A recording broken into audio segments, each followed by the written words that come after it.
성경 말씀 요한복음 15장입니다. 오늘은 요한복음 15장 1절 말씀에서 8절까지 말씀을 본문으로 봉독하겠습니다. 요한복음 15장 1절입니다. 나는 참 포도나무요 내 아버지는 농부시니 내 안에서 열매를 맺지 아니하는 모든 가지는 그분께서 제거하시고 열매를 맺는 모든 가지는 깨끗하게 하사 그것이 더 많은 열매를 맺게 하시느니라. 이제 너희는 내가 너희에게 일러준 말로 깨끗하게 되었으니 내 안에 거하라. 나도 너희 안에 거하리라. 가지가 포도나무 안에 거하지 아니하면 스스로 열매를 맺을 수 없는 것 같이 너희도 내 안에 거하지 아니하면 더 이상 열매를 맺을 수 없느니라. 나는 포도나무요 너희는 가지니라. 사람이 내 안에 거하고 내가 그 안에 거하면 바로 그 사람은 많은 열매를 맺나니 나 없이는 너희가 아무것도 할 수 없느니라. 사람이 내 안에 거하지 아니하면 그는 가지처럼 버려져서 시드나니 사람들이 그것들을 모아 불 속에 던져 태우느니라. 너희가 내 안에 거하고 내 말들이 너희 안에 거하면 너희가 원하는 바를 구하라. 그러면 그것이 너희에게 이루어지리라. 너희가 열매를 많이 맺는 것 이것으로 내 아버지께서 영광을 받으시나니 이로써 너희가 내 제자가 되리라. 8절 말씀까지 말씀을 읽었습니다. 기도드리겠습니다. 예수님은 우리의 죄들을 위하여 자신의 몸을 내어주셨고 우리를 의롭다 하시기 위하여 부활하셨습니다. 예수님의 죽으심이 우리의 모든 죄를 해결하고 예수님의 부활이 우리의 의의 기초가 되었다는 사실을 믿습니다. 그러나 이 놀라운 십자가의 비밀 안에는 우리 주님이 우리에게 요구하시는 바 우리를 위하여 대속의 죽음을 죽으신 그 사건과 우리가 주님과 함께 그 십자가에 못 박혔다는 연합의 비밀을 우리 가운데는 어떤 사람이 30년이 지나서 어떤 사람은 40년이 지나서야 십자가의 연합을 깨닫게 되었습니다.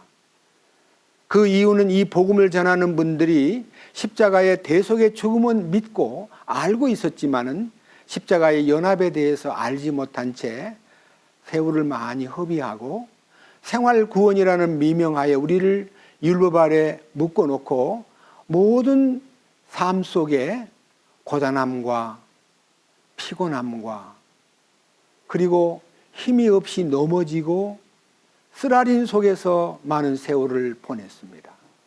그런데 어느 날 주님께서 우리를 불쌍히 여기사 십자가의 연합에 딸린 비밀을 갈라디아 2장과 로마서 6장을 통해서 열어주시고 우리로 하여금 생명의 성령의 법으로 죄와 사망의 법에서 해방시킴으로써 우리 주님 안에서 정죄함이 없는 환경 속에서 이기는 자로 살아갈 수 있도록 도와주신 주님 진심으로 감사드립니다.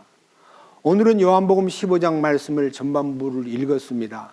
포도나무이신 주님과 가지인 우리와의 관계를 말씀해 주셨고 우리를 깨끗게 하기 위해서 어떤 일이 벌어지고 깨끗하게 하기 위해서 어떤 일을 하시는가에 대해서 말씀을 통해서 밝히 열어주시고 우리가 그 안에서 열매 맺는 사람으로 주님께 영광 돌리는 사람으로 그리고 주님의 제자가 되는 길로 우리를 이끄셔서 우리 주님이 우리를 향해서 목적하신 바 영원한 새 예루살렘에서 신부가 될 뿐만 아니라 우리 주님의 왕권에 동참하여 통치자가 된다는 이 놀랍고도 신비한 하나님의 상속 유업에 대해서 우리가 제대로 훈련받고 주님이 기뻐하는 바를 수행하여 영광에 함께 참여하기에 부족함이 없도록 이끄시옵소서. 오늘도 이 요한복음 15장 말씀을 통해서 우리가 전에 알았던 모든 관념은 지워주시고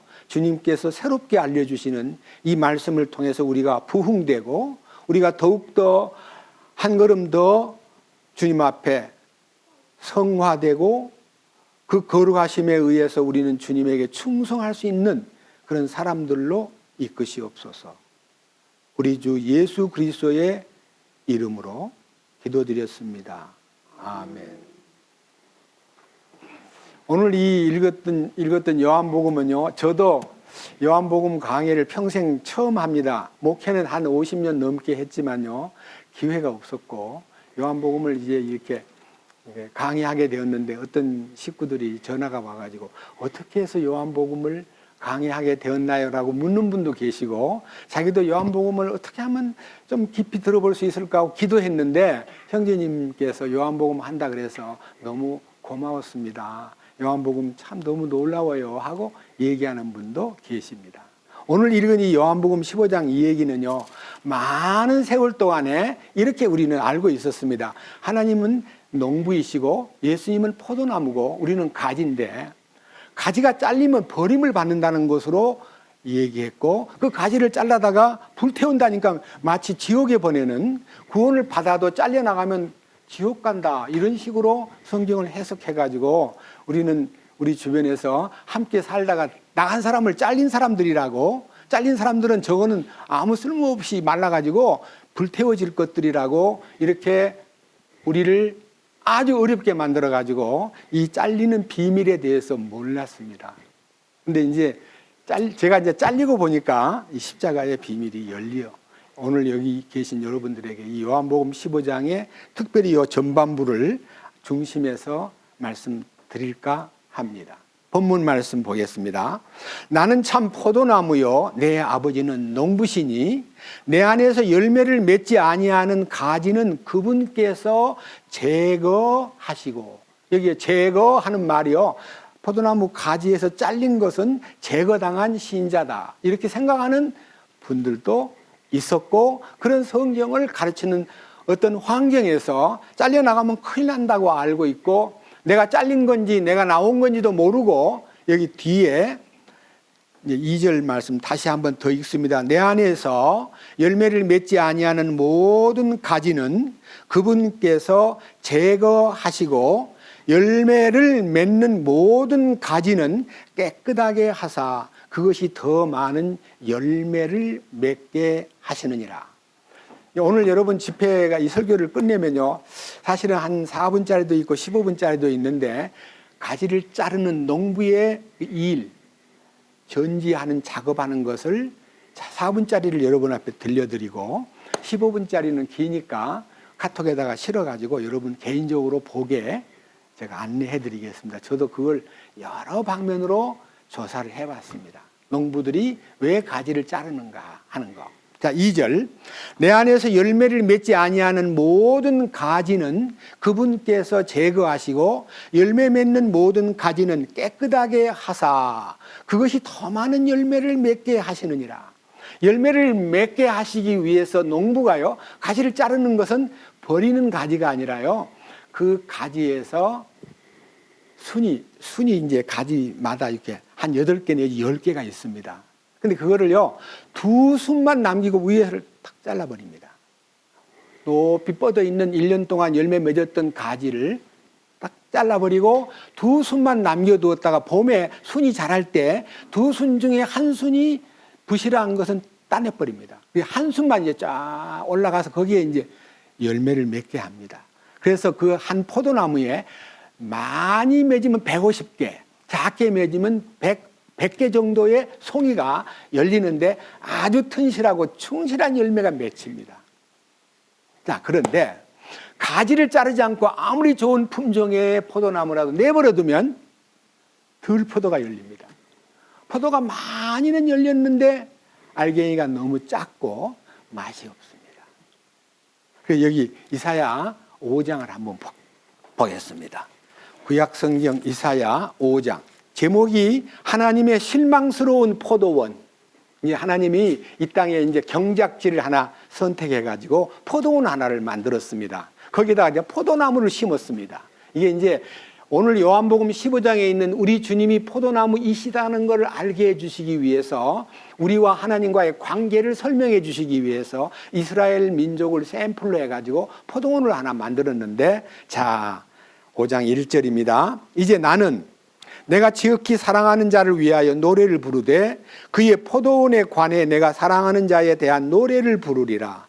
내가 지극히 사랑하는 자에게 포도원이 있는데 열매를 풍성히 내는 작은 산에 있도다. 그러니까요, 세상 중앙에 있는 이스라엘 민족을 선택해가지고 그곳을 포도원으로 삼아가지고 2절, 그가 거기에 울타리를 두르고, 울타리는 국경선입니다. 그것에 돌을 주워내고, 그러니까요, 못된 여러 가지 성장을 막는 돌들을 다 드러내고 최상품의 포도나무를 거기다 심고 그것의 한가운데에 망대를 세우고 또 그 안에 포도즙 틀을 만들었도다.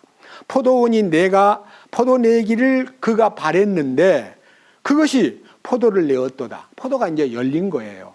그런데 오 예루살렘 거주민들아, 유다 사람들아, 청하노니 이제 나와 내 포도원 사이에 판단하라.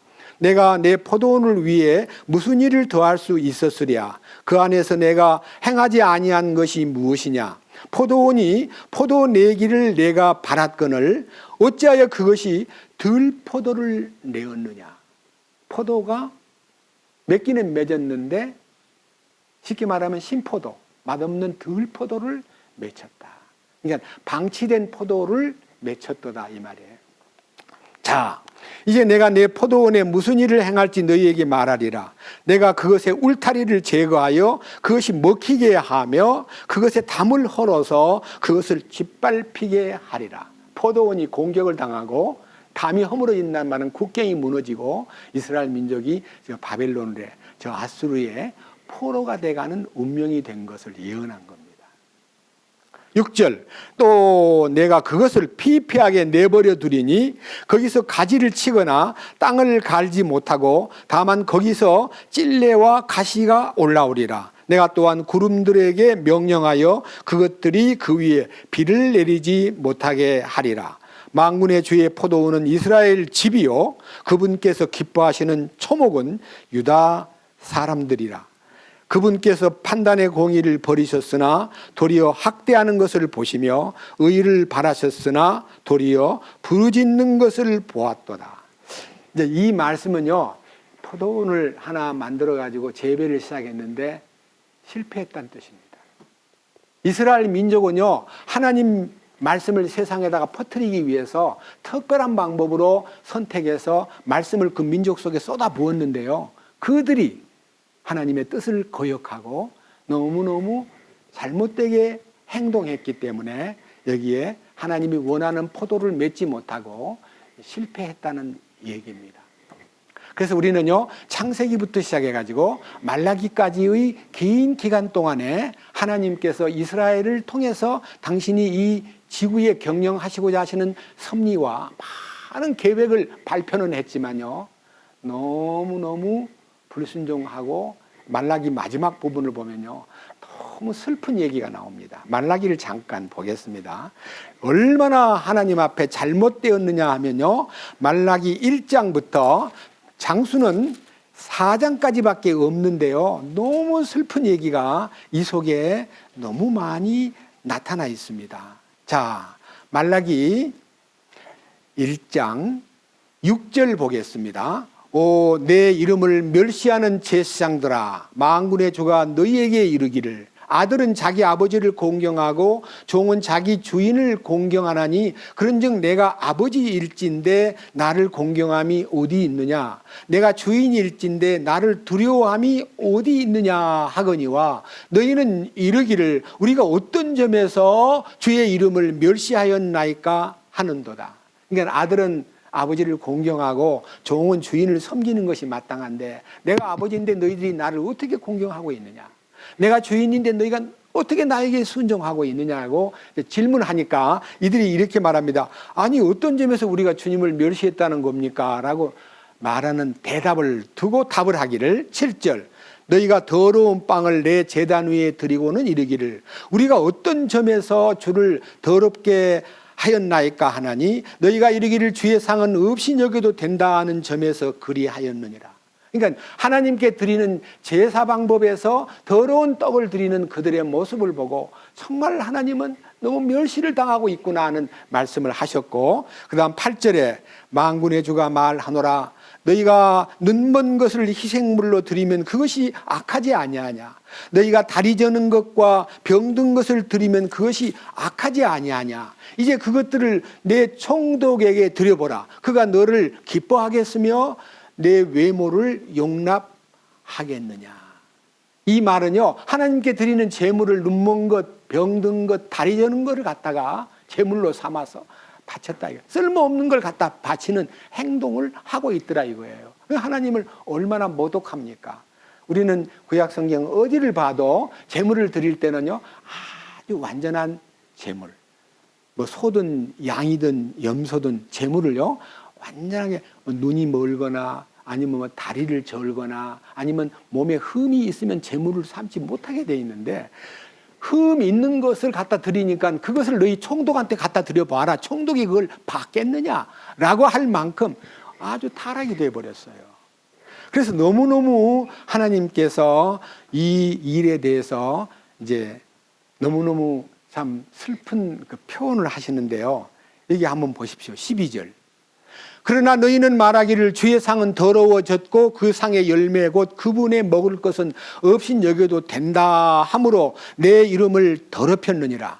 만군의 주가 말하노라 너희가 또한 이르기를 보라 그 일이 얼마나 피곤한가 하며 그 일을 향하여 코웃음을 치고 찢긴 것과 다리 저는 것과 병든 것을 가져왔느니라. 주가 말하노라 너희가 이 같은 허물을 가져왔으니 내가 너희 손에서 이것을 받겠느냐. 그러나 속이는 자 곧 자기 양떼에 수컷이 있는데도 서운한 뒤에 부패한 것으로 주에게 희생물을 드리는 자는 저주를 받으리라. 나는 위대한 왕이며 내 이름은 이개도들 가운데에서 두려운 것이니라. 만군의 주가 말하노라. 그래서 이 이스라엘 사람들이 하나님 앞에 드리는 제물이 전부 방금 부패한 것, 그 다음에 절름발이 찢긴 것, 병든 것을 가져왔다 그랬습니다. 이 말이 여러분들이 생각할 때 어떻게 감히 그럴 수 있을까? 제물을 가져갈 때는 좋은 걸 가져가야 되는데 왜 병든 것, 다리 저는 것, 눈먼 것을 가져갔을까? 왜 그랬을까 하는데, 사실은요 그 제물을 드리는 사람들의 상태가 병들어 있고 찢겨 있고 여러분 막 상처 입고 막 고통받고 쓰라리고 아픈 심정을 가지고 주여 하고 부르는 거 주님이 좋아하질 않아요. 그런 상태에서 예배 드리는 걸 좋아하지 않는다고요. 그거를 씻고 주님 안에서 하나님은 영이시니 예배하는 자는 영과 진리로 예배해야도 영으로 예배하고, 상처 입은 혼으로 예배하는 게 아니라 영으로 예배하고 기쁨으로 주님을 찬양해야 되는데요, 그냥 찬송을 불러도 맨날 슬픈 찬송만 골라가지고 무거운 짐을 나 홀로 지고 견디다 못해 쓰러질 때, 이렇게 슬픈 노래만 부르는 사람들이 예배라고 하는 거예요. 그게 예배 아니에요. 하나님은 정말 하나님 앞에 나와서 예배 드릴 때 우리들도요, 우리의 찬송을 부를 때 진짜 힘을 다 쏟았어요. 마음과 뜻과 정성과 이 영을 다 묶어서 주님 찬송을 받으시옵소서, 이렇게 찬송을 불러야 돼요. 이게 산 찬송이고 산 예배예요. 너무너무 답답한 나머지요, 이 말씀에서 2장 1절 보겠습니다. 오 너희 제사장들아 이제 이 명령은 너희를 위한 것이니라. 만군의 주가 말하노라 만일 너희가 들으려 하지 아니하며 그것을 마음에 두려 하지 아니하여 내 이름의 영광을 돌리지 아니하면 내가 너희에게 심지어 저주를 보내어 너희의 복들을 저주하리라. 3절 보라 내가 너희 씨를 썩게 하며 똥 곧 너희 엄숙한 명절들의 똥을 너희 얼굴에 바르리니 사람이 너희를 그 똥과 함께 취하여 가리라. 제물의 똥은요 제사에 드리지 않고 버리는데요, 그 똥을 주워다가 네 얼굴에다 발라버리겠다, 이런 무참한 얘기가 성경에 기록되어 있습니다. 어떻게 내가 똥을 주워다가 너희 얼굴에 발라버리겠다. 이렇게 말하는 시대였어요. 그래서 이 말라기 시대에서부터 예수님 오실 때까지 400년 동안 암흑기였어요. 캄캄하게 계시가 막혀버린 때고요. 완전히 어둠이 덮인 시기였어요. 그래서 때가 찼을 때에 예수님이 이 땅에 오셨고 빛을 말씀이 계신 그 말씀이 태초에 말씀이 계시니라. 이 말씀이 하나님과 함께 계셨으니 이 말씀이 하나님이시냐. 이 말씀이신 하나님이 생명의 빛으로 오셔가지고 각 사람에게 비치는 빛으로 오셨나니 나는 세상의 빛이로라 하신 예수님이 드디어 세상에 와서 어둠을 내쫓고 그 병든 것을 고치는 장면이 많이 눈먼 자를 눈뜨게 하고 기머거리 귀를 열어주고 안진뱅이를 일으키고 중풍병자를 걷게 하고 죽은 자를 살려내고 문둥이를 깨끗게 전부가 다 그 400년 동안 캄캄한 어둠 속에서 죄악에 깊이 붙잡혀 있는 죄인들을요 주님이 직접 치료를 시키면서 십자가에서 그들을 완전하게 치료하기 위해서 대속의 죽음을 죽으셨습니다. 그리고 사흘 만에 부활하셨고 40일 동안 부활하신 몸을 주님이 필요하다고 느끼는 사람에게 나타내 보이시고 그 다음에 그들 앞에서 500여 명이 일시에 보고 있는 앞에서 감람산 그 높은 언덕에서 승천하셨습니다. 그리고 그분께서 옆에 있는 천사 둘이 갈릴리 사람들아 어찌하여 서서 하늘을 쳐다보느냐. 하늘로 올리우신 예수님은 하늘로 가심을 본 그대로 오시리라. 오시는 장소는 감람산입니다. 그리고 그 감람산에 오시기 위해서는 감람산에 그때 살고 있던 유대인들이 다 집결돼야 되기 때문에 유대인들이 2000년 동안 디아스포라 이산가족같이 세상 136나라에 흩어져 있다가 조국으로 돌아와서 1948년 5월 14일 날 독립을 했습니다. 나라를 되찾은 거예요. 2000년 만에. 그리고 그들이 새로운 예수 그리스도를 맞이할 준비를 하는데 성경에는 예수님이 무화과나무의 비유를 배우라. 그 가지가 연하여지고 잎사귀를 내면 무화과는 이스라엘 나라의 소위 말하는 우리나라 무화과가 우리나라 꽃이듯이 이스라엘은 무화과가 이스라엘 꽃입니다. 이스라엘 민족이 이제 꽃이 피고 이제 잎이 피고 이제 여름이 가까운 줄을 알게 되면 인자가 가까이 문 앞에 이른 줄을 알아라. 그래서 주님 오실 날이 머지 않았다는 것을 이스라엘의 독립을 보고 기다리는 사람이 되라. 지금 70년이 됐어요. 그죠? 70년 넘었습니다.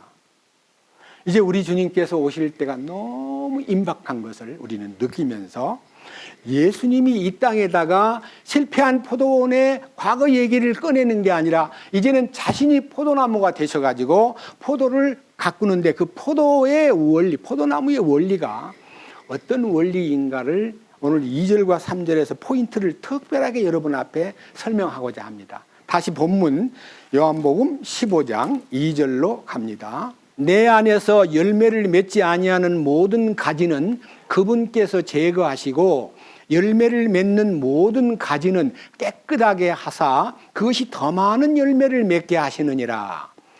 이제 너희는 내가 너희에게 일러준 말로 깨끗하였으니 여기에 깨끗하게 하사 하는 말하고 3절에 깨끗하게 되었으니라는 말은요 굉장히 의미가 깊은 말입니다.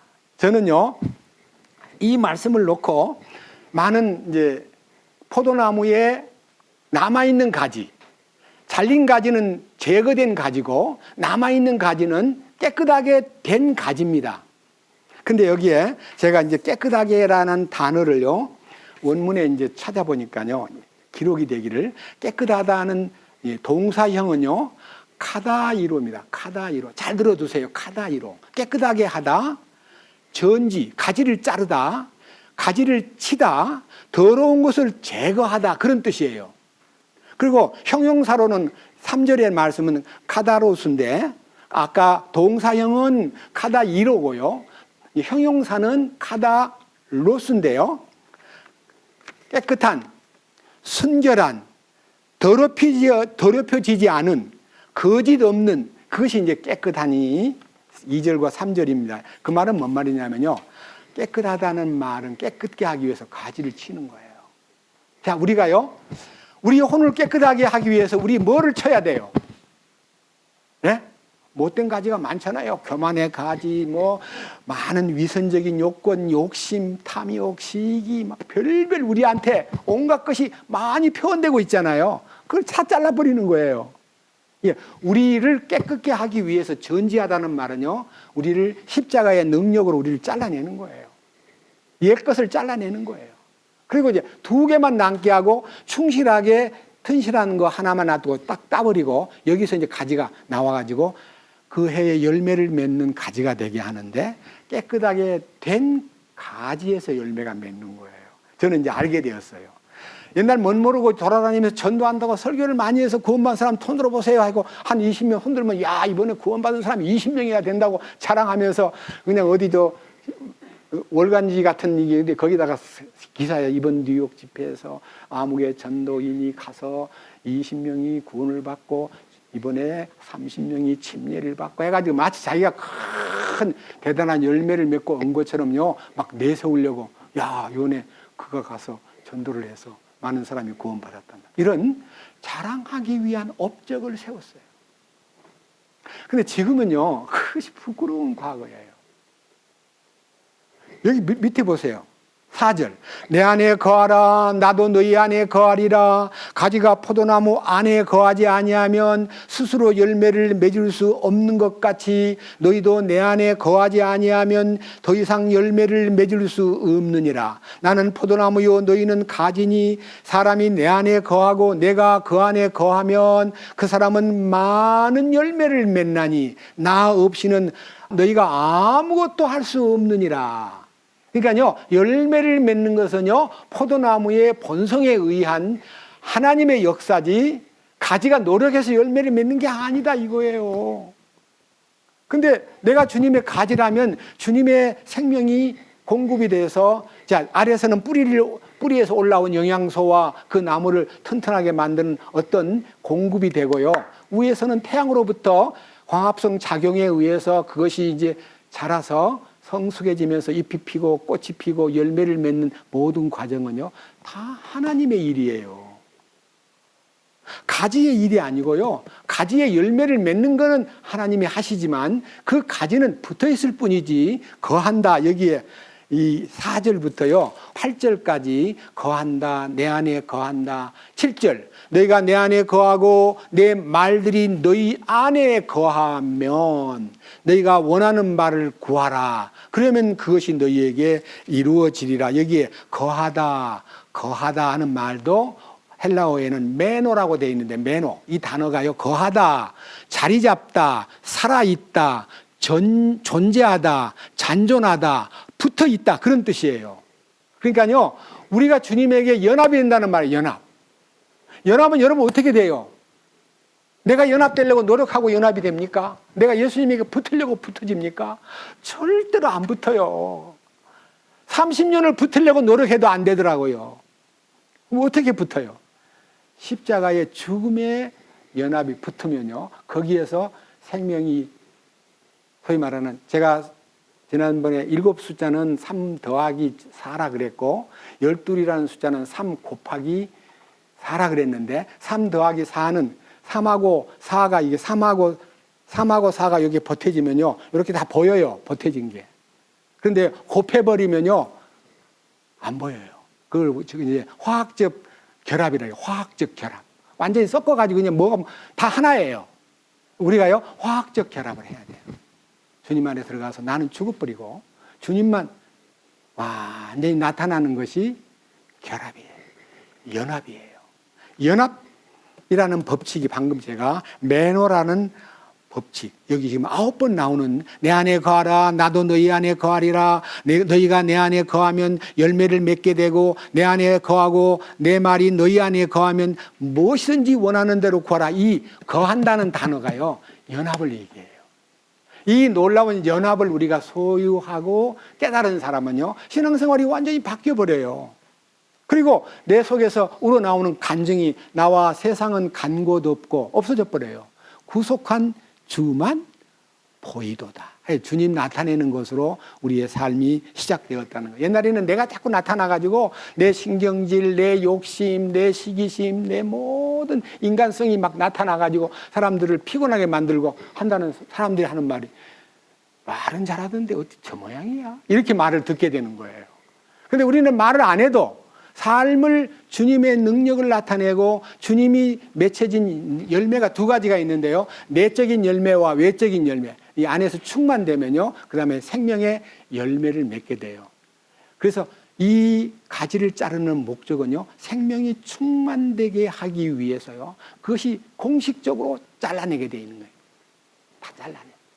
잘린다는 게 무엇이고 여기에서 열매를 맺게 하시기 위해서 모든 가지를 제거하는 것과 또 열매 맺게 하려는 가지는 깨끗게 한다는 그 깨끗하게 한다는 말이 방금 제가 말씀드렸던 대로 카다이로라고 되어 있는데 성경 새 번역이나 이 번역에는요. 내 안에서 열매를 맺지 아니하는 가지는 그분께서 제거하시고 열매 맺는 모든 가지는 깨끗하게 하사라는 단어 대신 전지하사, 전지, 가지를 자르사 이렇게 돼 있어요. 가지를 자르는 것이요. 사람을 잘라내는 게 아니고 내 속에 있는 나쁜 요소를 제거하는 거예요. 주님이 나의 게으름과 나의 어리석음과 나의 교만과 나의 모든 품성에 요소 뻣뻣하게 올라가는 것이요. 자랑스럽게 자기를 나타내려고 그러니까 야 너는 안 돼 하고 탁 잘라버리는 거예요. 그거는요. 그 두 개의 생명의 수훈을 갖고도 충분히 충실한 열매를 맺을 수 있기 때문에 너는 그만이야 하고 잘라내가지고 그냥 불태워버려요. 다시 말하면 제거해버리는 거예요. 나는 없어진 것이 너무 아쉬울지 몰라요. 내 스펙, 내 경력, 내 잘난맛, 내 힘, 내 자랑거리, 내 모든 두뇌, 내 모든 현명함, 내 모든 너그러움, 인간성 중에 있잖아요. 예?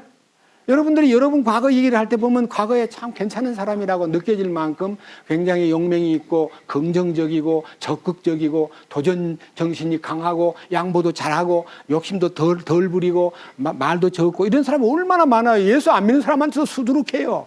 그거 뻣뻣이 뻗어 올라가면요. 주님이 당신의 열매를 맺게 하려니까 넌 안 돼 하고 10마디 중에 8마디를 툭 잘라서 버리고 나머지 2개 중에서 하나만 딱 하나가 왜 주님이잖아요. 주님 하나만 나타내라고 나를 제거하는 것을 나를 컨트롤하는 것, 나를 깨끗게 하는 것이 바로 전지 작업을 하고 거짓된 것을 제거하는 것을 가지 자르기라 하는데요. 오늘 우리는 사람을 잘라내는 걸로 아는 거예요. 이해하시겠어요? 가지를 자르는 것은 사람 잘라내는 거 아니에요. 저거는 못됐어. 잘라버려. 쫓아버려. 사람을 쫓는 것이 가지 자르는 거 아니라는 거. 제발 아십시오. 그럼 누굴 잘라요? 나를 자르는 거예요. 여기요. 다시 보세요. 2절. 내 안에서란 말은 주님 안에 있다고 하면서 열매 맺지 아니하는 모든 가지는 그분께서 잘라내시고 전지하시고 열매를 맺는 모든 가지는 깨끗하게 하사 그것을 전지하여 가지를 잘라내고 그것이 더 많은 열매를 맺게 하신다. 자, 주님을 열매 맺는 비결이 무엇입니까? 나를 잘라내야 돼요. 맞아요, 안 맞아요? 내 욕심, 내 모든 교만, 내 모든 시기심, 내 모든 세상의 애착, 내 모든 정욕, 내 모든 찌꺼기들을 제거해야 주님이 나타나잖아요. 열매는 주님을 나타내는 거예요. 그죠? 주님을 나타내는 것이 주님이 원하시는 갈망이신데 자꾸 나를 나타내려고 하면 그 나를 나타내려고 노력하는 결과가 뭐예요? 덜포도예요. 남들이 먹어보면 맛없다. 안 먹어. 쳐다보지도 않으려고 그래요. 근데 달콤한 포도는요. 조금만 주면요. 좀 더 먹으면 안 돼요? 한 송이 더 먹게 해주세요. 얼마나 달콤한 포도는요. 땡기는지요. 맞죠? 주님은 땡기고 나를 맛보여주면 신맛이 나가지고 싫어. 아닌 것 같아. 뭐 포도가 뭐 이런 포도가 다 있어. 그래서 사실은 우리 자신을 열매 맺어가지고 제공하면 신포도가 되는 거고요. 주님이 나를 잘라내고 당신이 충실하게 열매를 맺어서 나타난 가을이 되면요, 먹는 사람이 모두가 기뻐하고 달콤하고 한다는 소리가요, 껍질까지 먹으면 안 돼요 할 정도로 달콤한 포도가 있어요. 그것이, 자 밑에 보세요. 자 8절, 너희가 열매를 많이 맺는 것, 이것으로 내 아버지께서 영광을 받으시나니, 열매가 달콤하고 맛있으면 하나님에게 영광이 되고 이로써 너희가 내 제자가 되리라. 여기에서 이제 계속적인 내 제자가 되리라 그랬습니다. 이건 이제 결론적으로 말씀을 드리기로 하고요. 여러분들이 주님 안에 거한다는 말을 이 4절에서부터 제가 9절까지의 내용 속에서 내 안에 거한다, 내 안에 거한다, 거한다, 거한다는 말이 영어로는 8번 나와 있고요. 이 한글 성경에는 9번 나와 있어요. 거한다. 그런데 이 거하다는 말씀이요, 많이 있는데요. 그 중에서 요한 1서에 이 말씀이 가득히 들어있어요. 이 말씀을 여러분들이 보면요, 오, 거한다는 게 이거구나. 아까 제가 거한다는 말은 머물다, 쉬다, 자리 잡다, 살아있다, 존재하다, 잔존하다, 붙어있다, 이렇게 되어 있는데요. 이 붙어있는 것이 아까 말한 연합이에요.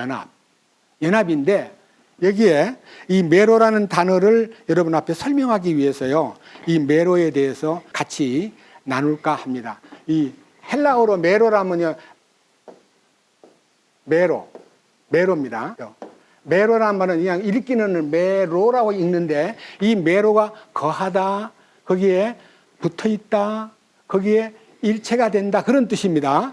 요한 1서를 보겠습니다. 요한 1서 2장으로 가서 이 단어의 매력을 함께 맛볼 수 있는 시간을 요한복음에서 요한 1서로 뛰어가 가지고 2장 24절부터 보면요, 주님이 우리 요한복음 15장 3절, 4절, 5절에 있는 내 안에 거하라, 나도 너희 안에 거하리라, 내 안에 거하지 아니하면 열매를 맺지 못하고 내 안에 거하면 저절로 열매를 맺나니 하는 이 내 안에라는 거하다라는 얘기가 24절부터 이제 쭉 나오는데요. 요한일서 2장 24절, 그러므로 너희가 처음부터 들은 그것이 너희 안에 거하게 하라. 너희가 처음부터 들은 그것이 너희 안에 남아 있으면 너희도 아들과 아버지 안에 거하리. 여기 남아있다는 말도 같이 거한다는 뜻이에요. 자, 거하라, 거하라. 처음부터 들은 것이 너희 안에 거하면 이게 뭘까요? 이 성경 말씀 무지무지하게 많잖아요. 근데 이 말씀 중에 어느 하나가 딱 내 안에 생명으로 필히 꽂히면요, 저는 베드로전서 2장 24절입니다. 어떤 분은 요한복음 1장 29절일 수도 있습니다. 어떤 분은 요한복음 3장 16절일 수도 있습니다. 어떤 분은 요한복음 5장 24절일 수도 있습니다. 어떤 분은 이사야 1장 18절일 수도 있습니다. 이사야 53장 4, 5, 6절일 수도 있고, 이사야 43장 25절일 수도 있고, 이사야 44장 22절일 수도 있습니다. 말씀이 안에 와서 탁 새겨져 버려요. 여기요. 그러므로 너희가 처음부터 들은 그것이, 말씀이 너희 안에 거하게 하라. 그 말씀이 처음부터 들은 것이 너희 안에 거하여 남아있으면 너희가 아들과 아버지 안에 거하리라. 그분께서 우리에게 약속하신 약속은 이것이니 곧 영원한 생명이니라. 말씀이 내 안에 올 때요, 기억세포 속에만 기록되는 것이 아니라 생명을 갖고 온다는 거예요. 살리는 것은 영이니 육은 무익하니라. 내가 너에게 이른 말이 영이요 생명이다. 내가 너에게 이른 말, 그 말이 당신의 레마가 내 안에 딱 와서 장착이 되면요, 그 누구도 지울 수 없는 영원한 생명이 동반된다. 그래서 주 예수 내가 알기 전 날 먼저 사랑했네. 그 크신 사랑 나타나 내 영혼 거듭났네 하는 이 생명에 거듭나게 하는 말씀이 내 안에 와서 딱 거하면, 거한다는 말은요, 자리를 잡으면 그 누구도 나를 흔들 자가 없고, 그것이 바로 뭐냐면 27절이에요.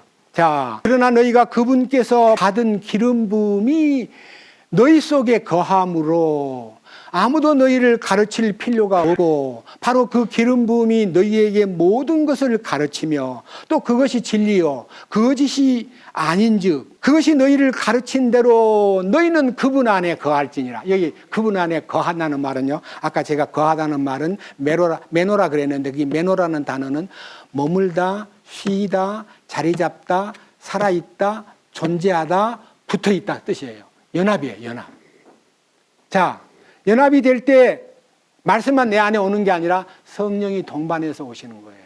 지난 주일날 7영이라고 말씀하신 성령, 하나님의 영, 그리스도의 영, 그 다음에 진리의 영, 성령, 보혜사, 그 다음에 아들의 영, 그 영이요, 내 안에 와서 자리를 잡고 하나님의 아들 된 자부심 속에서 상속유업을 바라보는 성숙한 아들로 자라도록 이끄시는 거예요. 그래서 여기서 하는 것은요, 기름 부음이 너희에게 거한다는 말을 알게 되면요, 옛날에 우리가 이걸 모를 때는 어떤 사람한테만 기름 부음이 있는 줄 알고 그 한 사람한테만 기름이 부어진 줄로 알았는데, 아니에요. 우리 주님은 시편 133편에서 머리에 부은 보배로운 기름, 예수님의 머리에 기름 부으신 그 기름이 가만히 그 머리에만 머물러 있는 것이 아니라 어때요? 수염 곧 아론의 수염에 흘러서 어디로까지 와요? 옷깃까지 내림 같고, 시온의 산들에 있는 모든 시온산, 예? 헐몬산의 이슬이요 흘러 요단강 갈릴리 바다를 이루고 발릴리 바다를 이룬 그 바다가 네게부 사막까지 물을 뿌려주는 온 땅을 적시는 물이 되듯이 성령의 기름 부음은 온 몸에 흐르는 거지 머리 어떤 특정한 사람 머리에만 있는 것이 아니므로 우리는 그런 잘못된 교리를 통해서 우리가 많은 세월을 낭비한 것에 대해서 좀 아쉬워할 뿐입니다. 몰랐을 때니까요. 저도 몰랐고. 그래서 이제 온 머리에 부은 거룩한 분께서 머리에 부으신 기름이 우리 안에 거함으로, 그래서 주님의 인도하심을 따라서 우리가 성령의 기름 부음 안에 있기 때문에 이제 우리가 할 일이 뭐냐? 28절. 어린 자녀들아, 이제 그분 안에 거하라. 이것은 그분께서 나타나실 때에 우리가 확신을 가지게 하려 함이요, 또 그분께서 오실 때에 우리가 그분 앞에서 부끄러움을 당하지 아니하게 하려 함이라. 우리가 주님과 함께 거한다, 주님과 함께 연합되었다는 것만 딱 결정이 되면요, 주님 오실 때 부끄럽지 않습니다. 내가 뭘 해서 그분을 당당하게 맞이하는 게 아니라 그분과 연합된 결과로 그분을 맞이하기 때문에요, 마음에 어떤 걱정도 없고, 가까이에 살던 사랑하는 제 아내도요, 너무 삶이 막 피곤해가지고 이렇게 살다가 주님 오실 때 휴거가 될까라고 혼자 고민을 많이 했대요. 나한테 말도 못하고. 나도 마찬가지니까. 내가 확실하게 뭐가 밝아 있으면은, 여보 나 이런 문제가 있는데 당신 좀 도와줄 수 있어, 이렇게 말할 텐데요, 나는 당신이나 피차? 뭐요? 쌤 그런 모습을 보고 사니까 저도 기대가 안 되고 자기도 마음이 서글프고, 야, 이렇게 살다가 휴거가 될까? 이렇게 생각하고. 여기 나와 있잖아요. 28절 다시 봅니다. 어린 자녀들아, 이제 그분 안에 거하라. 이것은 그분께서 나타나실 때에 우리가 확신을 가지게 하려 함이요, 또 그분께서 오실 때에 우리가 그분 앞에 뭐를 당하지 않는다고요? 부끄러움을 당하지 않을 수 있는 사람은 어떤 사람이 되어야 돼요? 그분 안에 거하라. 그분하고 연합하라. 그분에게 붙어라. 붙는 게 뭐예요? 어떻게 붙어요? 그냥 붙어요? 못 붙어요? 죽어야 붙어요. 죽어야 주님이 오냐, 왔구나, 내가 결정한 곳으로 왔구나 하고 자기가 우리를 품어주는 거예요. 그 다음 보세요.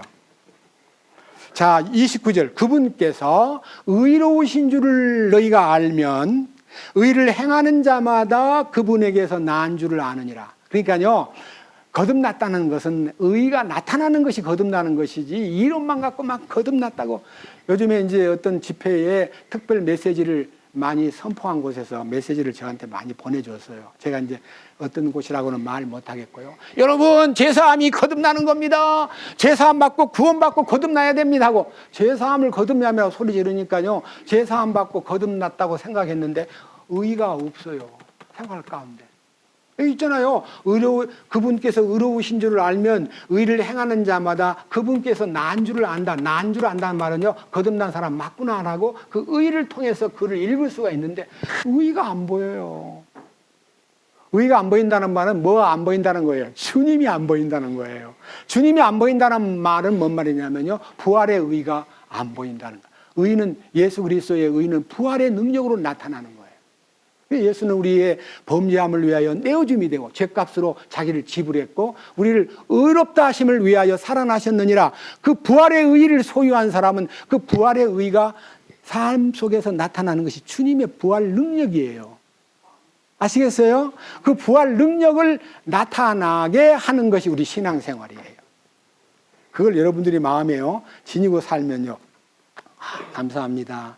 나는 그걸 몰랐습니다. 주님 감사합니다. 자, 3장 6절부터 봅니다.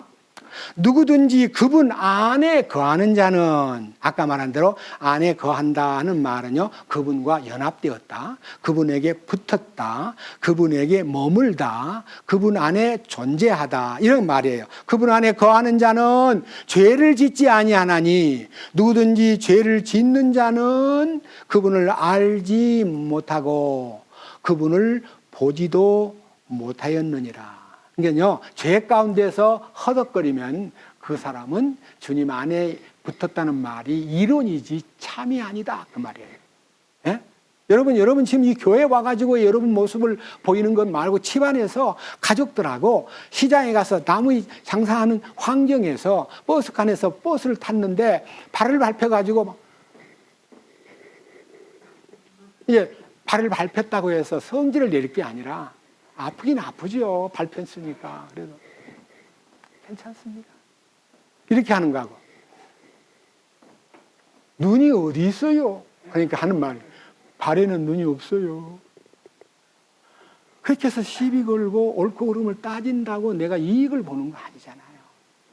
그냥 말없이 견디는 것이 바보처럼 보일지 몰라도 우리는 옛날에는 따지고 옳고 그름을 사과를 받고 잘못했다는 말을 들어야 기분이 좋고 그랬는데, 근데 그런 말 안 들어도 이 세상에서 가장 억울한 분은 우리 주님이에요.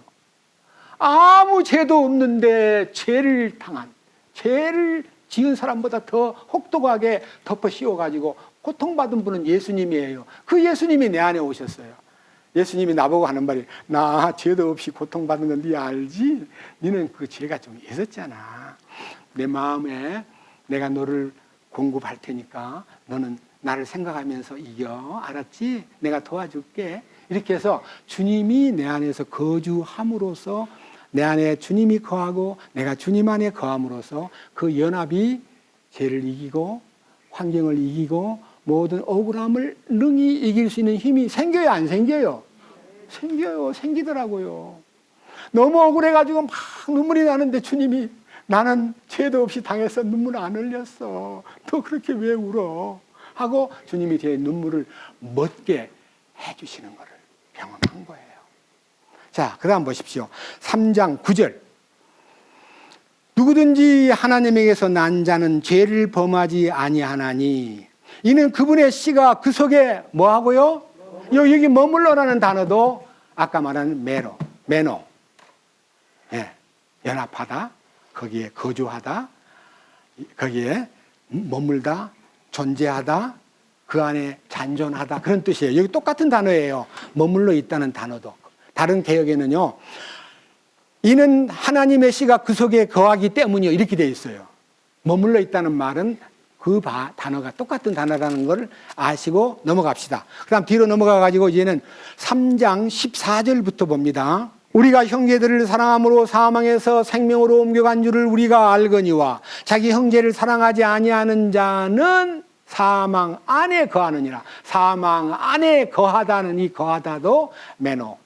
사망 안에 세상의 영, 사탄의 영이 내 안에 있기 때문에 형제 사랑이 안 되는 거야. 그것을 말씀해 주셨고, 그 다음 이제 15절. 누구든지 자기 형제를 미워하는 자는 살인하는 자니 살인하는 자 속에는 영원한 생명이 어떠하다고요? 예, 그럼요. 영원한 생명하고 연합이 안 돼 있기 때문에 형제 사랑이 그렇게 쉬운 것이 아니고 어렵다는 거예요.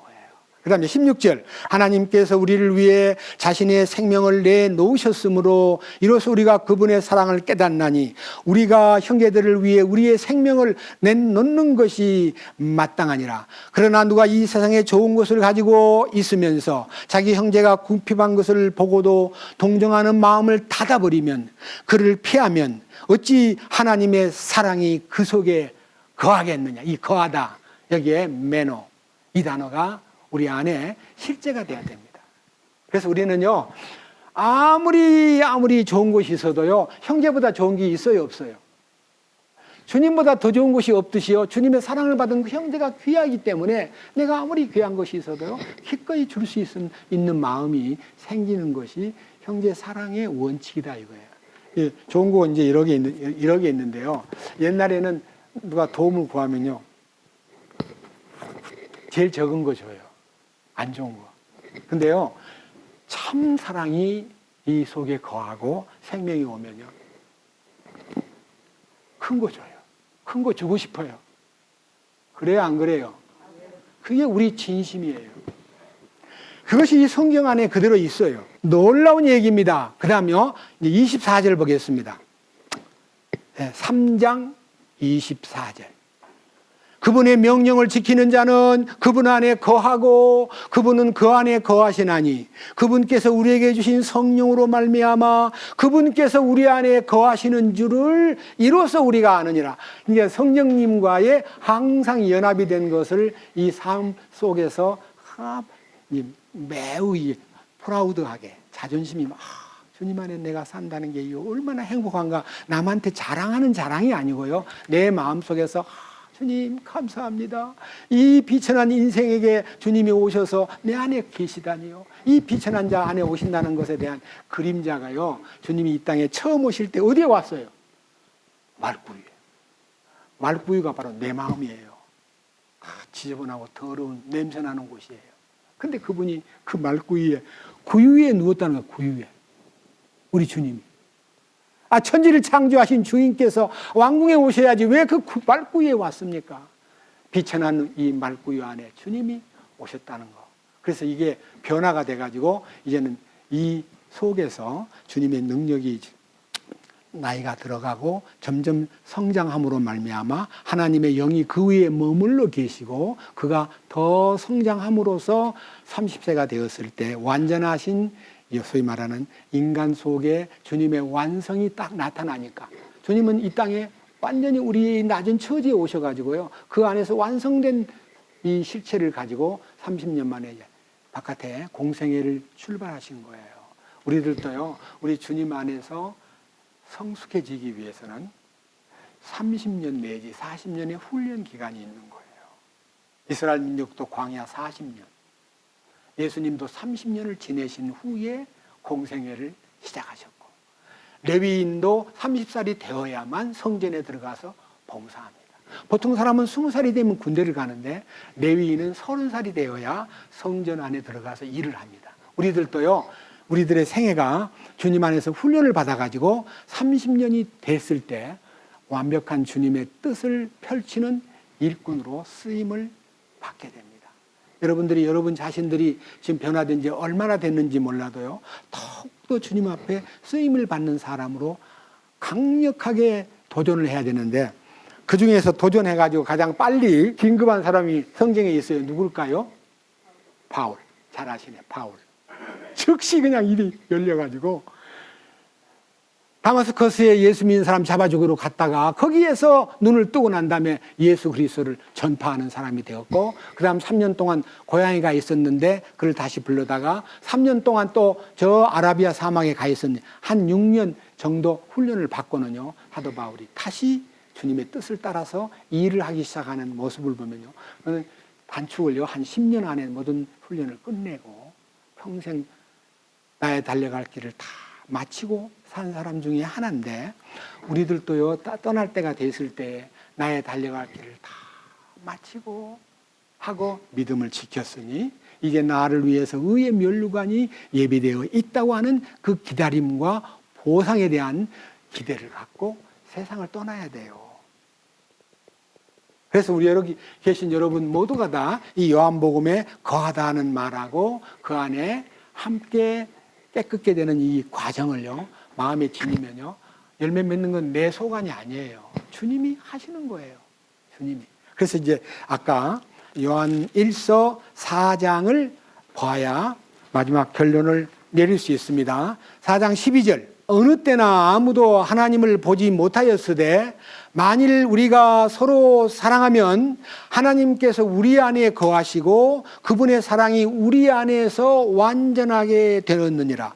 그분께서 자신의 영으로부터 우리에게 주셨으므로 이로써 우리가 그분 안에 거하고 그분께서 우리 안에 거하시는 줄을 우리가 아느니라.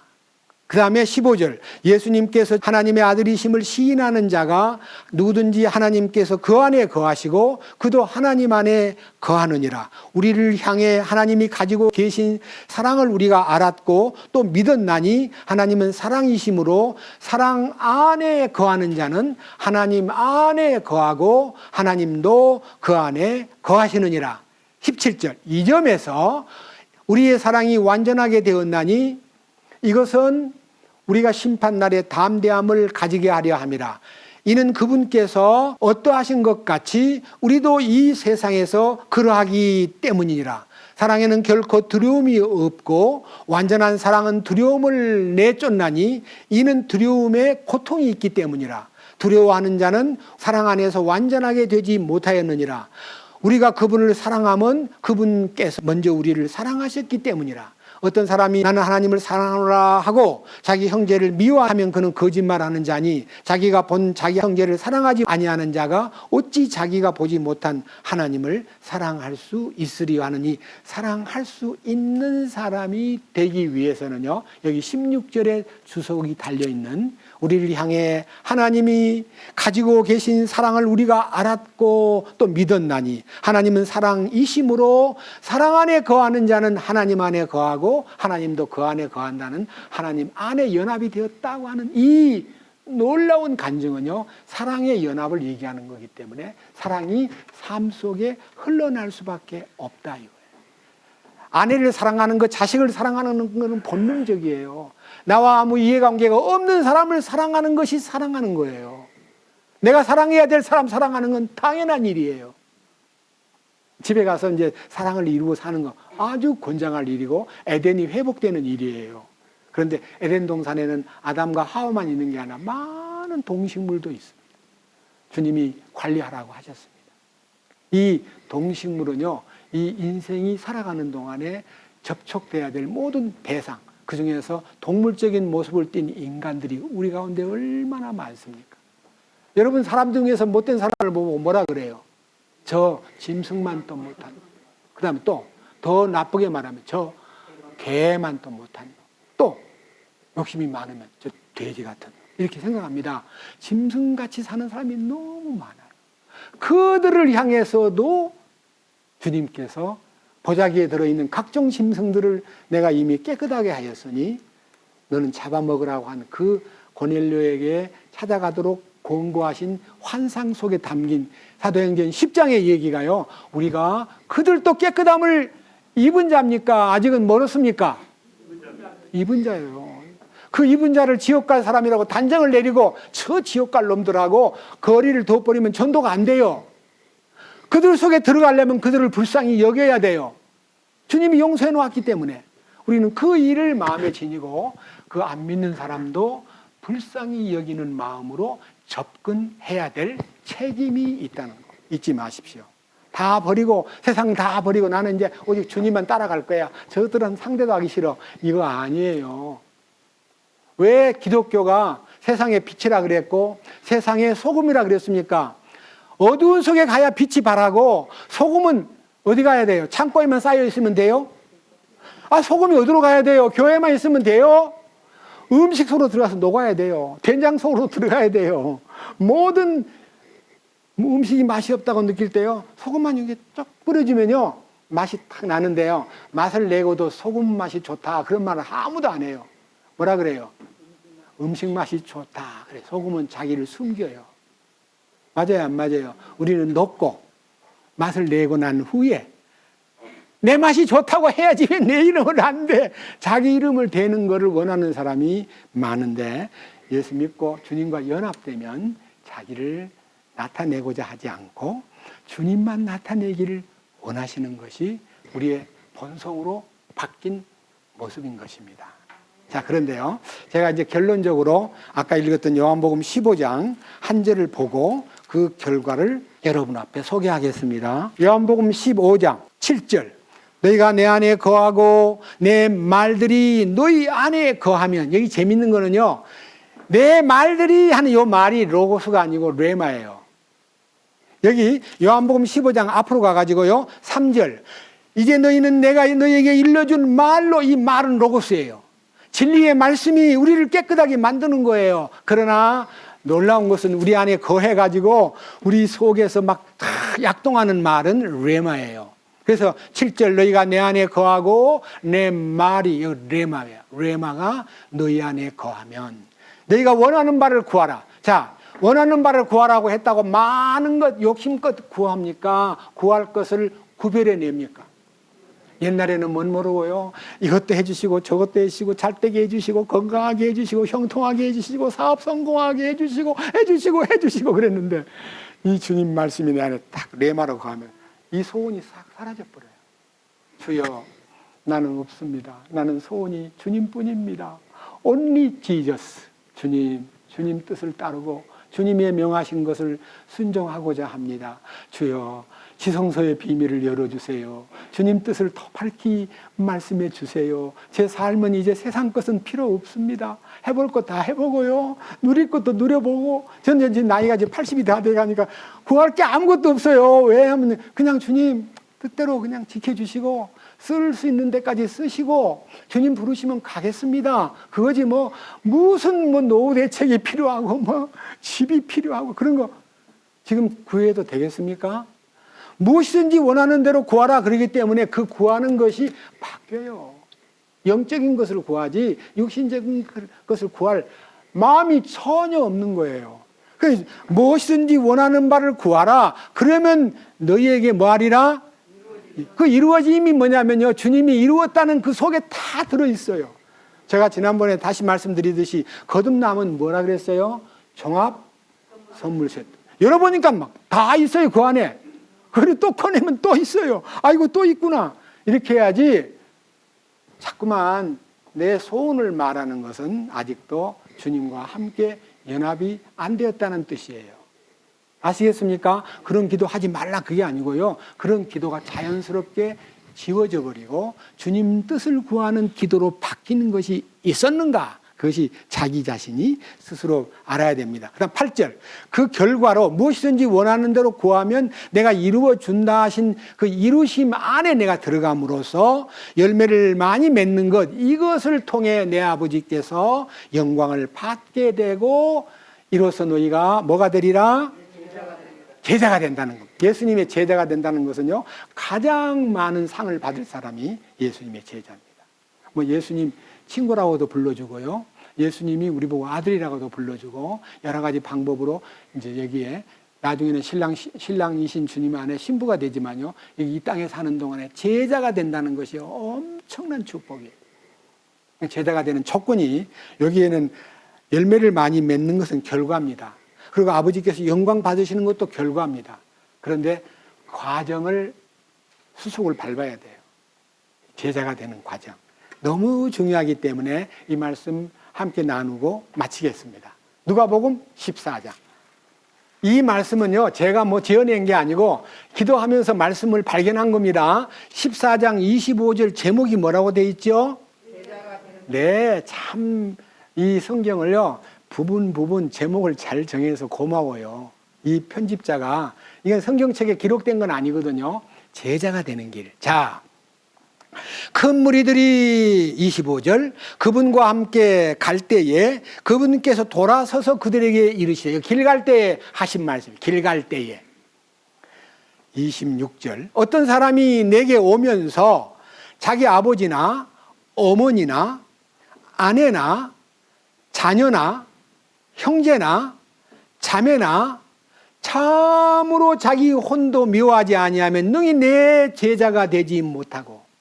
자, 여기에 아버지, 어머니, 사랑하는 아내, 자식들, 형제, 자매들, 그리고 자기 생명까지 미워하지 아니하면 능히 내 제자가 되지 못한다. 여러분, 이 말을 하니까 예수 믿기 참 어렵네.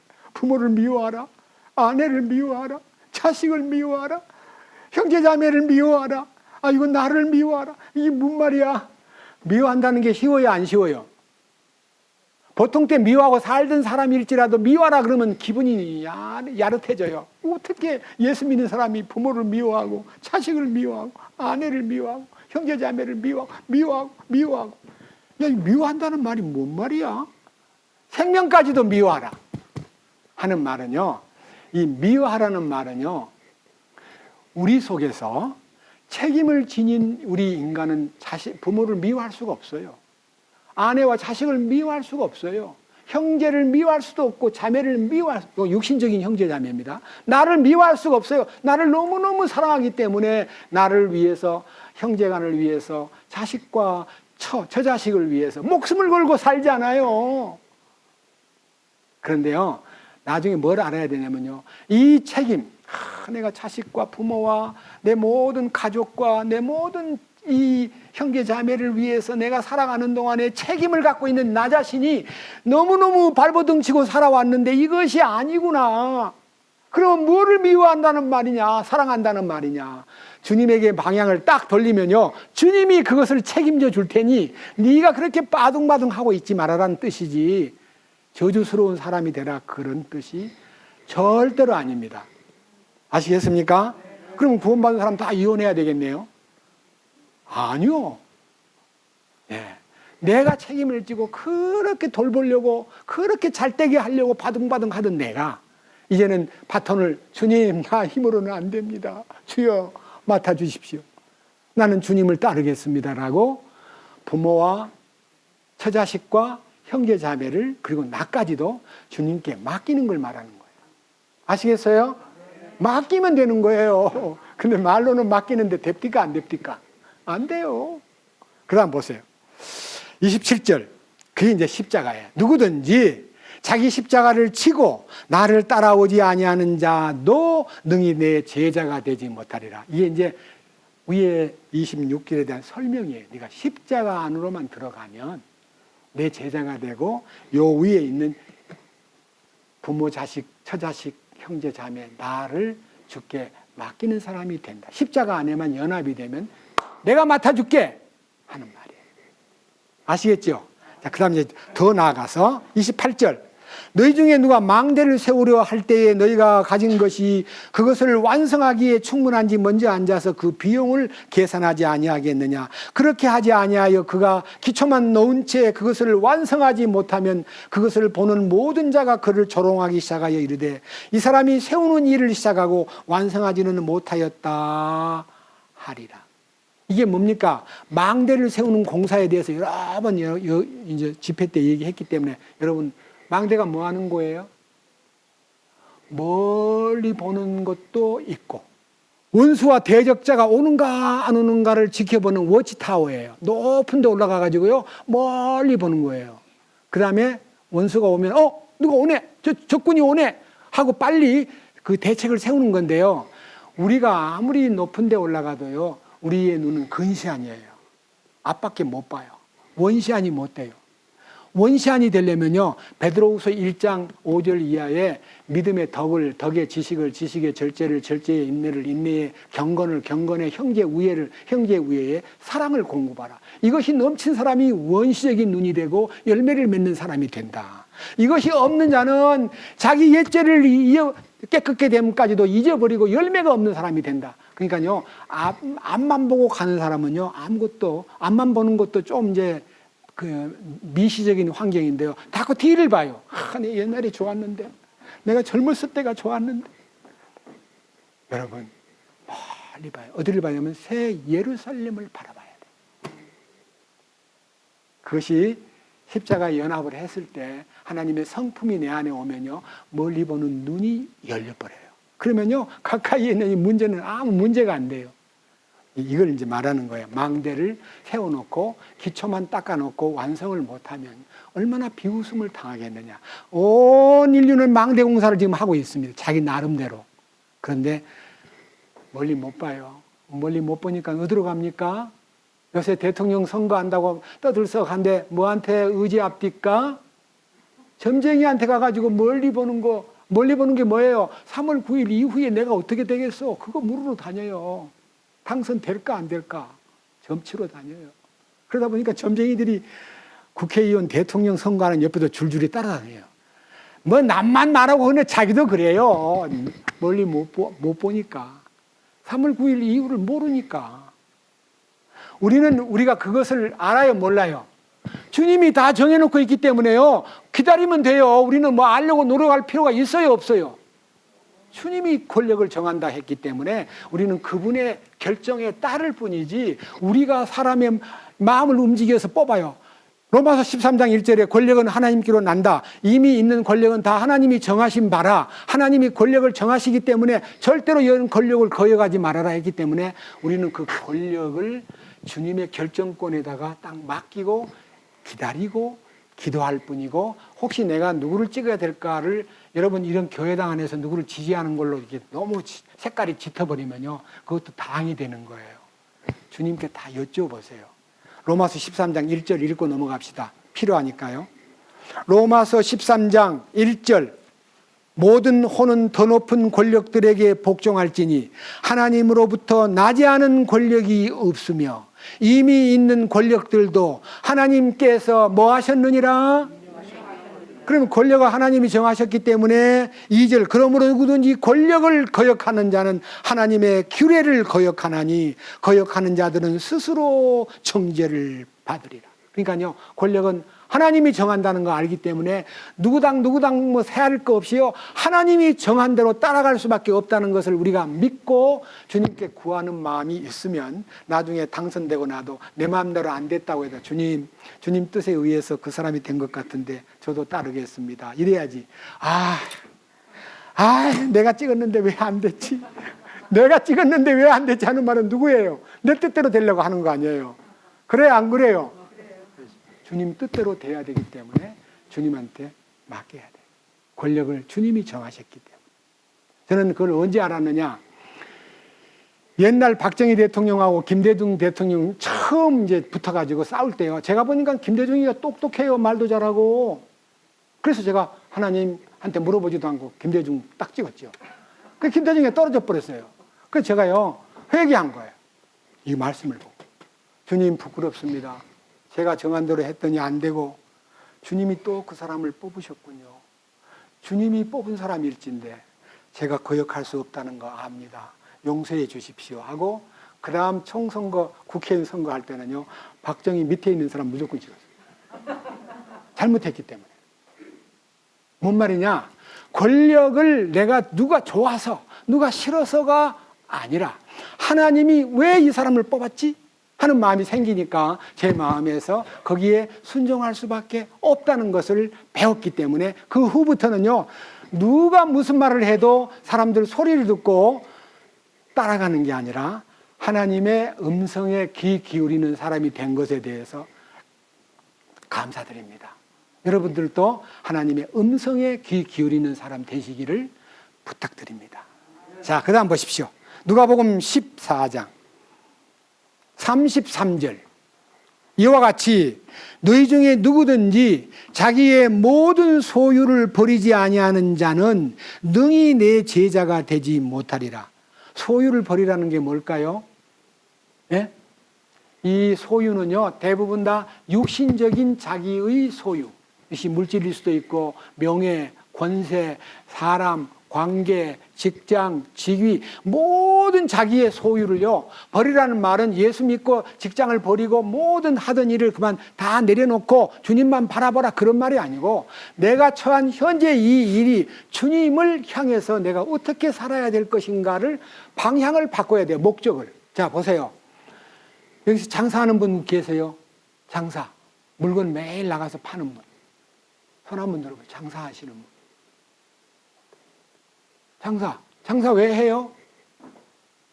돈 벌려고 하잖아요. 장사를 해야 이익이 생기고, 이익이 생겨야 내가 장사한 보람도 있고, 시간을 투자한 보람도 있고, 땀 흘린 보람도 있으니까요, 장사를 하는 것이 돈을 벌기 위해서 했어요. 근데 옛날에는 돈밖에는 목적을 안 세우고 했는데, 이 주님과 연합되면요, 돈을 목적으로 하지 않고 내 삶이 주님에게 쓰임을 받는 주님이 생명을 나타내는 일에 나를 쓰시옵소서 하고, 돈보다 뭘 생각해야 돼요? 생명을 전하는 일이 내게 목적이 되고, 주님을 나타내는 일이 내게 목적이 되고, 그 결과로 돈이 벌리면 감사하고 돈이 안 벌려도 감사해요. 왜? 주님에게 내가 쓰임을 받고 있으니까. 그래서 우리가 목적을 바꾸라는 말은 돈에다가 포커스를 맞췄던 나의 과거가 이제는 주님에게 초점을 맞추고 나의 생각이 주님에게 고정될 때에 그 고정된 주님으로 인해서 결과가 나오는 것은 모든 것을 주님 주신 축복으로 받아들여야 돼요. 아시겠어요? 자기를 목적을 바꾸라는 거예요. 그래서 여기 보면요, 이와 같이 누구든지 자기의 모든 소유를 버리지 아니하는 자는 능히 내 제자가 되지 못하고 하는 것은요, 자기의 소유에만 집착하는 사람이 되면은요 주님을 버리게 돼요. 이제는 내 소유에 내 인생을 목적을 걸었었는데 주님에게 목적을 보고 나면 그 소유는 2번이 되는 거예요. 2번. 주님을 1번으로 삼으라. 그래야 네가 주님 따르는 사람다운 제자이지, 네 목적이 주님 오늘은 내가 나와서 장사할 테니까요 눈 감아주세요. 어쩔 수 없이 거짓말도 하고요, 내가요 알아서 할 테니까 그거는 주님 좀 가로밖에다 내보내, 자기를 가로밖에 내보내달래요. 그 말이 돼요 안 돼요? 절대 무슨 일을 하든지 먹든지 마시든지 무엇을 하든지 하나님의 영광을 위해서 하라고 말씀하셨기 때문에 어떤 현장에서 무슨 일을 해도, 옛날에는 나의 어떤 욕구를 채우기 위해서 일을 했는데 이제는 주님의 뜻을 따르기 위해서 거기다가 모든 초점을 맞추고 살면 그 결과는 주님이 먹이시고 입히시고 공급하신다는 것을 믿고, 오늘 이 요한복음 포도나무의 비유는요, 이스라엘의 포도원을 재배하다가 하나님이 실패하신 그 과거 때문에 이제 철저하게 자신이 농부로 오셔가지고 이 땅에 우리를 관리하시되 우리의 작은 인격까지도 가위질 하시는 농사꾼의 전지 작업을 하시는 분이기 때문에, 여러분 포도나무에 가위 되는 거, 전지 작업을 하는 걸 가만히 보면요 굉장히 자상하다는 걸 느껴요. 아, 우리 주님이 나에 대해서 그렇게 치밀하게 나를 헤아리는구나 하는 것을 알면 열매를 맺기 위한 주님의 작업이 얼마나 놀랍고 풍성한 주님의 손길인가를 알게 될 때 우리는 어떤 것이 잘려나가도 감사합니다, 주님 뜻대로 하시옵소서 하고 기도할 수밖에 없습니다. 주님을 찬양합니다. 주님께 감사를 드립니다. 오늘은 포도나무 비유에 대해서 우리 주님이 친히 농부가 되시고 우리는 그분 안에 붙어있는 가지가 됨으로써 가지가 마음껏 뻗어나가는 것이 아니라 농부가 그 가지를 다룬다는 것을 알 때에 우리는 주님의 다루심 안에 있고 주님이 깨끗하게 하기 위해서 전지하시는 이 일이 얼마나 놀라운 손길인가를 알게 되었으므로, 사람들은 지금까지 가지가 잘리는 것을 마치 사람을 잘라내는 것처럼 생각을 했는데, 사람을 잘라내서 누구를 천국 보내고 누구를 지옥 보내는 것이 아니라 하나님이 나에게 있어서 필요 없는 것, 하나님의 그 열매 맺는 일에 내 어떤 조건들이 하나님의 뜻에 합당하지 않을 때 잘리워진다는 것을 알 때에 주님이 다루시고 주님이 처리하시고 주님이 친히 전지 작업을 하셔서 우리 삶 속에 주님만 나타내는 삶이 되도록 이끄시옵소서. 우리 주 예수 그리스도의 이름으로 기도드렸습니다. 아멘.